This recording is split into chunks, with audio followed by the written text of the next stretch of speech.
Hello everyone, welcome to lecture number 48 of CCNP course module. दोस्तों, last lecture के अंदर हमने OSPF को फ्रेम रिले क्लाउड के साथ मैच किया था और आपको मैंने एक क्वेश्चन भी दिया था, सस्पेंस भी छोड़ा था कि लास्ट के अंदर जब हमने फ्रेम रिले क्लाउड किया था तो OSPF करने पे भी हमारे रूट एक्सचेंज नहीं हुए थे। क्या होता है उसके अंदर प्रोसेस, क्यों रूट एक्सचेंज नहीं हुए लास्ट वीडियो के अंदर, कैसे OSPF के रूट फ्रेम रिले क्लाउड के साथ आप दूसरे नेटवर्क से जोड़ सकते हैं, जानेंगे इस वीडियो के अंदर। Welcome to A2IT online, my name is Rajeev Kumar. अगर आपने हमारा चैनल सब्सक्राइब नहीं किया है तो जल्दी से जल्दी हमारा चैनल सब्सक्राइब कर लें और भी लेटेस्ट और टेक्निकल न्यूज के लिए बेल आइकन को दबाना ना भूलें। चलते हैं अपने टॉपिक की तरफ और मैं लास्ट वाला डिजाइन दोबारा ओपन कर लेता हूं। इस वीडियो को लाइक करें। लेटेस्ट टेक्निकल वीडियोस देखने के लिए हमारे चैनल A2IT ऑनलाइन को सब्सक्राइब करें, बेल आइकन को दबाना ना भूलें। तो दोस्तों, ये आप GNS3 के ऊपर डिजाइन देख रहे हैं। लास्ट वीडियो के अंदर हमने इसमें फ्रेम रिले की कोडिंग की थी। दोबारा से एक बार हम चेक कर लेते हैं कि जो हमने इसके अंदर कोडिंग की थी क्या वो अवेलेबल है या नहीं, क्योंकि डू राइट करना होता है हमें। तो मैं R1 से स्टार्ट हो जाता हूं। आप कमांड लगा सकते हैं यहां पे शो रनिंग कॉन्फ़िग। तो रनिंग कॉन्फ़िग में जाके आप यहां पे चेक कर सकते हैं कि एक लूप बैक दिया हुआ है। सीरियल के ऊपर हमने पूरी फ्रेम रिले की कोडिंग की है स्टैटिक मैपिंग के साथ। और मैंने लास्ट लेक्चर में यह भी बताया था आपको कि no frame relay inverse ARP लगाना होता है यहां पे। अगर आप फ्रेम रिले इनवर्स आर्प को नो नहीं करते तो उसमें क्या होता है, फ्रेम रिले डायनामिक मैपिंग कर देता है। तो अगर आप मैनुअल मैपिंग नहीं करना चाहते, डायनामिक मैपिंग करना चाहते हो, तो आपको यह कमांड लगाने की जरूरत नहीं है। ऑटोमेटिकली फ्रेम रिले आपका मैप हो जाएगा। आप शो फ्रेम रिले मैप लगा के इसको देख सकते हैं।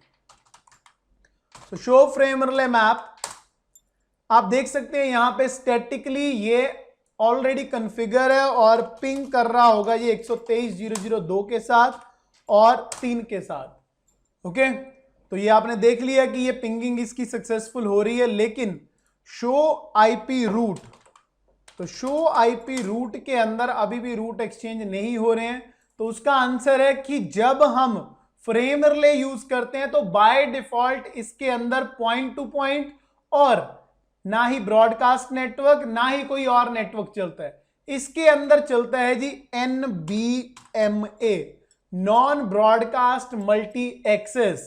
जी हां, अगर आप टेस्ट करना चाहते हैं तो आप R1 पे जाइए या R2 पे जाइए, शो IP OSPF इंटरफेस पे ऊपर क्लिक कीजिए। इंटरफेस में सबसे पहले तो लूप बैक वाला आ जाएगा और उसके बाद आप देखेंगे नेटवर्क टाइप नॉन ब्रॉडकास्ट। तो अगर आपको याद होगा अगर मैंने आपको बताया था लेक्चर नंबर 44 के अंदर हमने OSPF के नेटवर्क टाइप की थ्योरी की थी। तो अगर आपको याद है वहां पे, तो मैंने बताया था कि अगर आपका नेटवर्क टाइप नॉन ब्रॉडकास्ट है तो इसके अंदर जो आपका हेलो टाइमर होता है वो 30 सेकेंड का होता है। मोर देन 2 राउटर्स यहां पे कनेक्ट हो सकते हैं। लेकिन डायनामिक नेबरशिप के अंदर मैंने आपको बताया था कि डायनामिक नेबर डिस्कवरी नहीं हो सकती। तो जब डायनामिक नेबर डिस्कवरी यहां पे नहीं होगी तो R1 के ऊपर या R2 के ऊपर अगर आप शो आईपी रूट चेक करेंगे तो यहां पे आपके रूट एक्सचेंज ही नहीं होंगे, क्योंकि जब मेरा नेबर ही नहीं बना तो शो आईपी OSPF नेबर के अंदर आपको कोई भी एक्सेस दिखाई नहीं देगी, कोई भी नेबर दिखाई नहीं देगा। तो इसीलिए NBMA के अंदर हमारा हेलो टाइम 30 सेकेंड का है और डायनामिक नेबर डिस्कवरी नहीं हो सकती। आप यहां पे पढ़ सकते हैं इसकी जो डेजिग्नेटेड राउटर की आईडी है 1.1.1.1 है। इंटरफेस का एड्रेस आप देख सकते हो 123.0.0.1 है और हेलो इंटरवल 30 चल रहा है। तो अब यहां पे क्या सोल्यूशन है कि हम नॉन ब्रॉडकास्ट मल्टी एक्सेस के अंदर पिंग करवा सकें OSPF के साथ।